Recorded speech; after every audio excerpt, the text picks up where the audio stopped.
पलक ने सोचा था कि वो दोनों को हमेशा के लिए अलग कर देगी, लेकिन जयपुर ने उन्हें एक ही कमरे में ला खड़ा किया।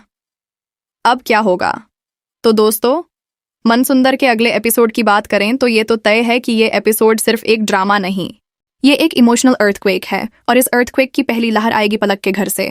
जब से पलक वापस आई है, एक चीज उसके दिमाग में बार बार घूमती है, वो ये कि रूही अभी भी जिंदा है, अभी भी नाहर की जिंदगी में वापस आने की कोशिश कर सकती है। और अब जब ये खबर पलक के कान तक पहुंची है कि किसी ने नाहर को मंदिर में एक चश्मे वाली औरत के बारे में बताया, तो पलक का दिल बैठ गया है। पलक एक खतरनाक औरत है। वो सिर्फ इमोशनल नहीं है, वो स्ट्रैटेजिक है। वो सोचती है, वो प्लान करती है, और अब वो इस सच को रोकने के लिए अपना सबसे बड़ा दान खेलने वाली है। पहले वो नाहर के पास जाएगी, उन्हें बताएगी कि राहत नाम की औरत कोई फ्रॉड है, कोई चीटर है, जो स्पर्श के जरिए उनकी कंपनी में घुसने की कोशिश कर रही है। वो एविडेंस करने की कोशिश करेगी। वो नाहर के कान में ये जहर भर देगी कि राहत का कोई भरोसा नहीं, क्योंकि अगर एक बार नाहर ने राहत यानी रूही पर ट्रस्ट कर लिया तो पलक की पूरी दुनिया बिखार जाएगी। इस एपिसोड में नाहर का एक बहुत इंपॉर्टेंट सीन होगा अपने पापा के साथ। नाहर के पापा भी जयपुर में हैं और वो भी महसूस कर रहे हैं कि नाहर के अंदर कुछ टूट चुका है 6 महीनों से।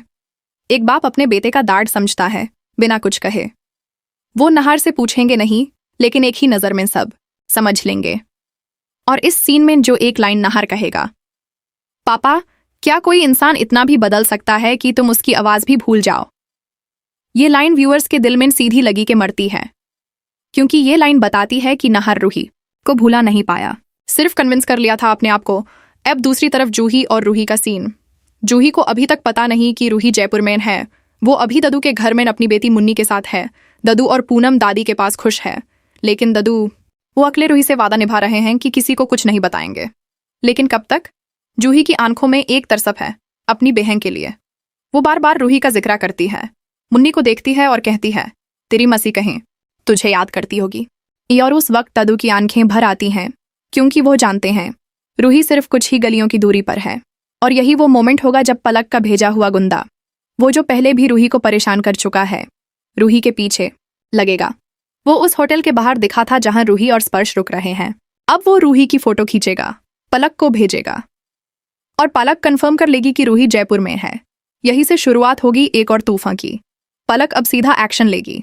वो नाहर को कॉल करेगी या खुद मिलने आएगी, सिर्फ एक काम के लिए, नाहर के ज़हन में रूही की इमेज को हमेशा के लिए खत्म करना। लेकिन इस सब के बीच एक सीन होगा जो सबसे ज्यादा तड़पाएगा व्यूअर्स को। रूही रात को अपने होटल के कमरे में अकेली बैठी है। मीटिंग खत्म हो चुकी है।